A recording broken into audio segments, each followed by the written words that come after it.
Good evening and welcome to Colorado Inside Out. I'm your guest host, Krista Kafer, Sunday columnist with the Denver Post. We're here at my favorite bookstore, The Tattered Cover, for this episode and the next one. Tonight we're joined by Patricia Calhoun, founder and editor of Westward, Kwame Spearman, CEO of The Tattered Cover, Chris Rourke, deputy editor with the Denver Gazette, and former DA and 710 talk show host George Brockler. Let's get started. The Interior just announced an expansion of a U.S. historical site dedicated to the 1864 Sand Creek Massacre. The National Park Service first established the site back in 2007. The land is considered sacred by the tribes. The decision is part of a larger effort to recognize the significance of Native cultures in U.S. history. Has it been a long time coming? Patty Calhoun. Well, so this massacre was 158 years ago, and really until about 30 years ago, they didn't even know where the site was. 230 Cheyenne and Arapaho were killed there in a peaceful camp. You know, they had the white flag flying, they were in a truce, they had negotiated it just 2 months earlier, and Colonel John Chivington came with his troops, his volunteer troops, and killed 230, mostly women, children, and older men, while the others were trying to fight or flee. It's an incredible tragedy, and the fact is it was covered up or forgotten for decades and generations until they found the site. Ben Nighthorse Campbell, then the state senator, was intrinsic in pushing it through Congress to prove that this should be a national monument. At the very last second, they found letters from Silas Sewell, who was there, who refused to participate and was later assassinated in 1864 on the streets of Denver. It is an amazing story, and at the last second they found him they found his letters, which said they killed little children, they beat their heads out, they stripped up the bodies of parts, they paraded things back to Denver. It was horrifying, and it's taken so long to get to the point where it became a site, and now it's been doubled. The Department of the Interior just announced it. It's an extraordinary move. It's extremely important, and we all should know a lot more about this in this state. We should know more. You know, I don't ever recall seeing or hearing about this when I was a kid. Kwame, did you? I don't remember. I was an okay student, so it's possible that it was taught. You know, I went to Denver Public Schools, and we had a very good track record of acknowledging history. But as this shows, there are some things that are missed. I think the real question is, how do we demonstrate moving forward the combination of acknowledging the history and sort of thinking about how we can be better for it? And that seems to be the major tension right now. But 100%, it's a story that we need to know more about. It's a story that's a critical part of our history. It's a story that may not make us feel the best, but something that I think can motivate us to be better moving forward. And there's more to this story. There's archaeological findings in this property. The property is considered sacred, as well as the fact that there's shortgrass prairie that can be preserved through this act. Chris, what is your take on this situation? Well, I agree with you both that, you know, it is, I was going to phrase it as a dark part of Colorado and national history, but it's so much more than that. And I don't know that anything can ever atone for it or ever bring closure. But I think after 150 years, it's time to start taking that step. I couldn't agree more. George, this is a significant step in recognizing a great tragedy, but also something that we could learn from, including a conscientious objector who did not want to participate. What do you think? Listen, I'm not normally a fan of the idea that we're going to highlight the greatest evils that we perpetrate as a people, and that's something that it seems like it's picked up some momentum. But this feels different to me. I think there's a lot about this story that people don't know. For instance, John Chivington, who wears much of the blame for what took place, just a short time before was one of the heroes of Glorieta Pass in defending Colorado from the encroachment of the Confederates. So, I mean, there's this duality of man, the good and the bad, and it led to this evil outcome that I think, but for the fact that there had been focus by Senator Nighthorse Campbell and others, we wouldn't know about it. So I do think it's something that highlights not just what we were capable of doing wrong, but what another people suffered who are actually here first. And I want to echo something that Kwame said too, and that is he went to Denver Public School, so he didn't learn much. And no, I'm kidding. I'm totally joking. I went to Jeffco school, so Jeffco, baby, Bear Creek. So you Bear Creek class is what I'm hearing. But it was awesome. Let's hope that this is something that we can revisit in the future. In the meanwhile, Mayor Hancock has requested a record amount of money in 2023 budget proposal for police, fire, and jail services. Aurora is continuing its search for its police chief, and the Colorado Department of Corrections is offering bonuses to new hires at the state correctional facilities to try to fill some of these open positions. Will these changes actually take a bite out of rising crime? Kwame? You know, I look at this from a small business perspective, and I think one of the worst evils of crime is how it affects small businesses. You know, we work on razor-thin margins, and so when you're in a situation in which people maybe don't want to go into your store the way that they used to because they're afraid to go into the neighborhood or afraid that something's going to happen to them, we take the brunt of that. And so we've got to do more in this city and this state to get back to where we were before COVID on crime. I think the biggest thing that I want to underscore is the need for innovation. You know, we have tried things in the past and many of those things haven't worked. President Biden today obviously said that he was going to pardon people who had been accused of or who were in jail for federal crimes dealing with marijuana. We've got to learn from those mistakes, but also put forward a plan that can get us back to where we were moving forward. I look at the vacancy, I look at the new hires as an opportunity for innovation. And I think what needs to happen is we've got to be honest about what's happened in the city over the past 3 years and take some steps to actually clean things up, because businesses in particular are hurting.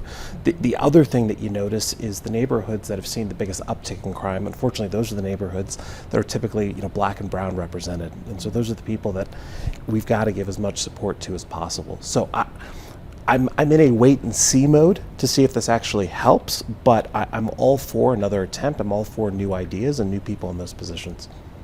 Chris, as a deputy editor of a major newspaper, you have kind of a bird's eye view of the situation. Aurora, Denver, other communities, how they're affected by crimes as your reporters put those stories into the paper. What do you think is going to happen with this new investment in counteracting that crime? Well, I think the problem is if you don't have anyone to enforce the law, it's hard to, enforce those laws. We have laws on the books, but if nobody's there to patrol, nobody's there to make arrests, then you can't tamp down on crime. That said, I don't think you can just throw money at the problem. It's a multi-pronged issue. I think that lawmakers need to look at policy, because in the pages of our paper and on the airwaves, we're seeing stories where offenders are going out and killing people when they've been on probation. So I think you can't just throw money at the problem. Yes, we need more in law enforcement. We need to fund the police. We need to train the police, but we also need to look at policy. George, you've had a long-term experience with crime and also with combating crime as a DA. Okay, so you were not a criminal. As a long-time criminal, no, as a DA. When you look at this problem and these potential solutions, what do you see? Well, listen, I think we have to acknowledge that we lead the country in a whole bunch of areas we don't want to. I mean, listen, we're one of the best bookstores in the state of Colorado, if not this region of the country, but if these books were on wheels, they'd be stolen. I mean, we're #1 in America for stolen vehicles. And when you look at the attempt by Denver here, you have to understand that they have a limited amount of money for everything. They got to decide how they're going to spend it. And rather than take that money and apply it towards retention bonuses for a department, much like many of the metro area departments that are hemorrhaging officers, they instead have said, we're going to throw an extra $1,000 per person out as the universal pay, on top of the fact that they have Quest cards, that we have 300 to 400 homeless beds open every single night. We're going to keep pushing money at that problem. And I think that the short-sightedness of this is you can't just go and buy someone off the shelf to be a police officer and plug them in and they're good to go. The idea of recruiting and retaining them are two separate things. Recruiting is difficult across the state, across the country, but once you get them in the door, it is many, many, many, many, many months before they're actually an active police officer. I think what we need to do is Denver needs to come back and say, how do we keep the good product that we have and then supplement it? Patty, you're at the helm of the best city paper probably in the world. What are you seeing, and where do you think we should go from here? Well, first I want to go on the record. I bought the book I have by my chair at the tattered cover.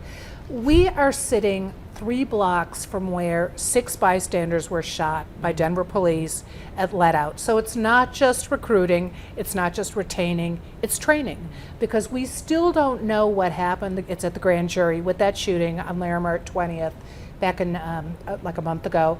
But we know it was not the way things were supposed to go. We know that some things weren't followed. So you have a three-way problem. You have recruiting is very difficult.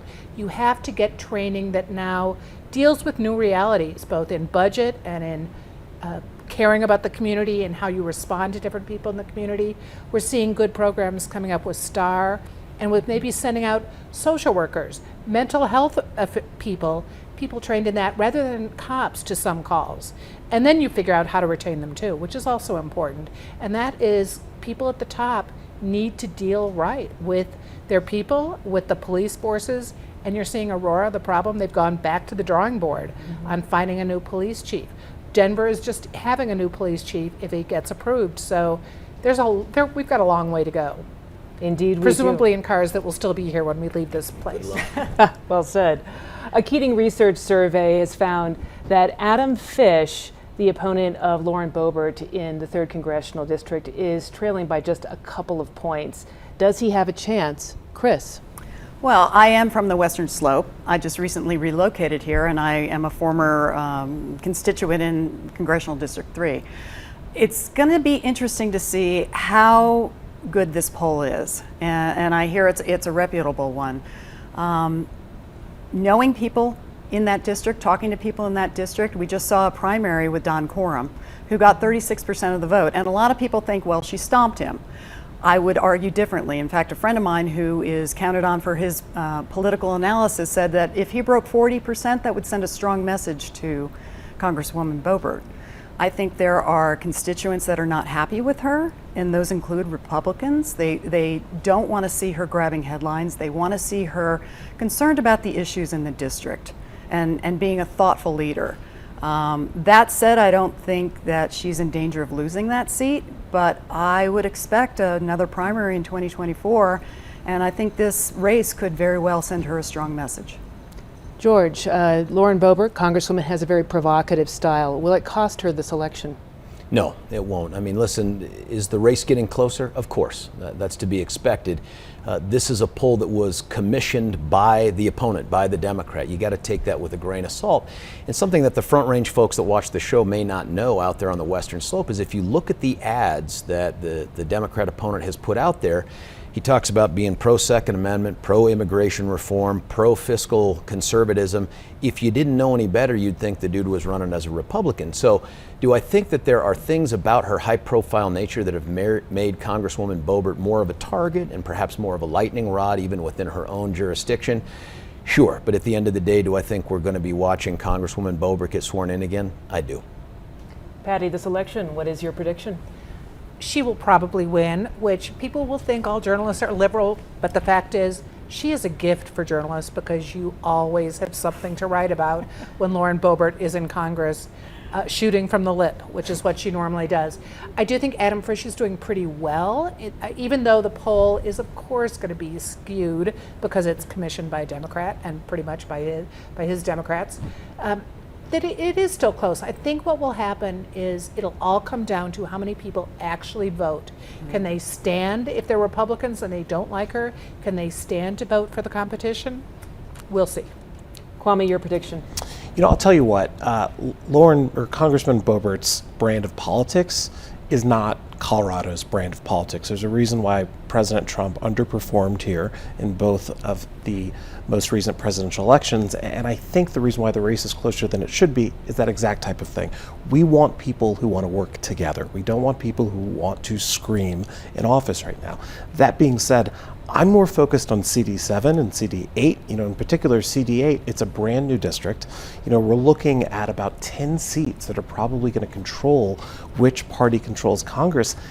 And this is one of those races. If we were, and I say this as a Democrat, if we were able to flip CD3, that'd be fantastic. I take the consensus of the group that that's not necessarily likely to happen. And my only concern is that we lose focus on races that are very winnable for us. You know, Yadira, Caraveo in CD8, she needs our support, and I hope people remember that and push her over the edge. And then obviously Brittany Peterson and CD7. So we'll see what happens in this state. I think there's a lot more time left in this game. 7 weeks is a lot of things can happen, but I'm focusing my time on CD7 and CD8 right now. Speaking of elections and election conspiracy theories, the Supreme Court will not intervene in a defamation suit by Denver-based Dominion Voting Systems against MyPillow chief executive Mike Lindell. Dominion sued Lindell, Rudy Giuliani, and Sidney Powell for falsely accusing the company of rigging the 2020 election. If the Dominion suit succeeds, will this conspiracy theory finally die out, George? Yes. No, there's no chance. And a lot of that is because it's never been based on fact. It's been based on this part of the heart right here. There are a group of people out there who just fundamentally believe that the reason that their candidate didn't win was because of some rigging or cheating, and no defamation suit is ever going to change that. In fact, what I think it's probably going to do is encourage much more of this conspiracy theory that the entire system is out to get them. And oh, by the way, these people that are named in the lawsuit, they are martyrs. They are martyrs for the First Amendment. They are martyrs for transparency in elections. They're martyrs for the integrity of the election system. I don't think this will do anything to quell that part of it. Do I think there are other folks out there who might think twice about saying something out loud on TV, selling pillows and stuff? Maybe, I don't know, but this is not the end of this by any stretch of the imagination. And maybe that's good, Patty, because Lindell, Tina Peters, they're like a gift to journalists. There's always something to write about. What do you think? Well, if Lauren Boebert's off that week, we know we can count on Mike Lindell, and who would have thought about it? So going back 2 years ago, 3 blocks from here is the office of Dominion. So Dominion, which provides voting services for much of the country, not all of it, but much of the country, is a Denver-based company. And those offices are empty now. They are not working in those offices anymore because of the death threats and all the rumors that popped up so quickly after the election. And it's extraordinary. And of course, most of them are still being propelled by Mike Lindell, who we all know is a genius political scientist who just happened to also invent a pillow and a pillow company. So I think it's right that you can be held accountable for what you say. You can be held accountable for what you do. And a company who thinks you have hurt them by what you've said, you can be held accountable for that too. Libel laws are important. Obviously, you cannot destroy a person by telling lies about them. Kwame, what do you think this happens with both with libel law and also this particular conspiracy theory? You know, I think Colorado, in many ways, is a state that's on a hill in this. You know, you look at, Tina Peters was not the Republican nominee. In fact, Pam Anderson, who Time magazine a week ago put on the cover because of the work that she's done, and a fight against these types of conspiracies. So I think here in Colorado, we've always been incredibly progressive and forward-thinking on the way that we think about voting. Very rarely, if ever, are our elections contested. I look at the fact that we receive our ballots 3 weeks ahead and have the opportunity to really think critically about issues. I sort of feel like that's noise that's coming from outside of the state. I think as far as libel laws, they are what they are, and I think that social media and the ability for people to just spout out things have put libel laws in a situation in which it's a very fuzzy area. And the reality is, I actually agree with what George said, I don't think it's going to change very much. But what we can do, and I think this is something that this area and the state can do, is just move past it. And we should go out, we should vote, we should trust the results of those elections, and we should show the country how that actually works and why that's successful. Chris, you're on the Front Range now. You used to be out in the Mountain District. What are you hearing? Are you thinking some of this is going to start dying down, particularly if this suit is successful? No, not at all. I agree with George. I think it makes martyrs out of the people that believe the election was stolen. And I think the general public gets tired of hearing about it. I mean, when you listen to the stolen election theories and then you follow these lawsuits, and it is interesting that there's pushback now. So we'll see how it all pans out. I'd like to think we could move past it, but not anytime soon, and yet the general public will grow very weary of this topic, of hearing about Dominion, hearing about the stolen election. We'll One see what can hope. happens. One can hope. Now it's our favorite part of the week, and that is the disgrace, and then the chance to say something nice. Patty, your disgrace of the week. Well, I'm really glad that George was willing to take off his cat ears when we sat down. The furry furor is unbelievable. And here's the thing about Heidi Ganahl, who thinks furries are running around demanding kitty litter boxes in schools across Colorado. She brought that up on Jimmy Singing Burgers. I believe that's your station show on 710. And then after she was questioned about this quote about the furries in the schools, she doubled down and she sent out a list of schools that supposedly had these complaints, including Castle Rock High School, where they banned dog collars, and Douglas County School District, which is not exactly liberal, said that's not true. So you want your gubernatorial candidates to actually do some fact checking and not worry about the furry. Not worry, huh? Kwame, your disgrace of the week. Well, I am going to regret this. I hope to regret this at some point in the near future, but right now it's the Denver Broncos. I mean, what is going on with the team? George is sporting amazing Broncos gear, and I'm happy that you are a ride or die fan. But, I've been a Broncos fan ever since I was born, and I think that the expectations were as high this year as they've been maybe during any time. They're the most high expectations since the Peyton Manning era, and we have just been dramatically let down from that, and I hope we can actually get back in order and make the playoffs this year. Chris, your disgrace. Party pooper Ron Hanks. And I don't care what your political views are, nobody likes a spoil sport. The timing of his endorsement of a third-party candidate is all too predictable. He said he would support the nominee. He went back on that, and nobody likes a spoil sport. George. That is very close to someone who says I'm a Broncos fan and then starts rooting for the Raiders. You just can't do that. My disgrace of the week comes from a Common Sense Institute crime report that I've been a part of. I've been a crime fellow, and we put out 5 reports, and there is an increased tempo of denunciation of Common Sense Institute, as well as Mitch Morrissey, the former DA of this city, and me, saying that somehow these are politicized or that these numbers are suspect, and yet not a single politician, governor, attorney general, or anyone else has come up with a single contrary number. Just the maligning of it. This is a real issue. It should not be a political issue, and it's one that, as you know from our conversation here today, if we don't take this thing seriously, this puts us at risk of losing great small businesses and great future residents of the state of Colorado and the city of Denver. Now for something nice and keep it super short. I'm going to say something nice about Patty Limerick, CU professor, who's lost her position at the Center of the American West. We really don't know everything that went down, but we do know her work popularizing history and changing our viewpoint on history has been critical. Kwame. I think we are taking positive steps towards the decriminalization of marijuana. As I mentioned earlier, if you were in federal prison, you are going to be paroled. I think that's the right move, and we need to keep moving in that direction. Chris. Well, a great story came out of Aurora this week where first responders were honored for saving the life of a 1-year-old, and they chose to honor the mother as well because everything went right in that situation that a life was saved. And I think we look at so much of the shootings and negative news that comes out of Aurora. It's so nice to celebrate the saving of a life. Well said. George. In 2016, the elected Republican sheriff from Sedgwick County took a developmentally disabled woman who was in on a low-level drug charge from the jail, dressed her out in civilian clothes, took her to his house, assaulted her, and then took her to an adjoining county's jail. That crime only gets discovered because his own deputies saw him at his house with her and reported it. This woman, who had never had a break in her life, this week in federal court right here in Denver, a jury awarded her $8.25 million. She was reporters having said repeatedly, they believe me, I got my justice. Thanks. That's all the time we have tonight. Thank you, panelists, for your wonderful insights. Next week, we'll return to the tattered cover. Isn't that awesome? And the week after, we will get a new set, a new host, and a new podcast. So thank you for watching Colorado Inside Out on PBS Channel 12.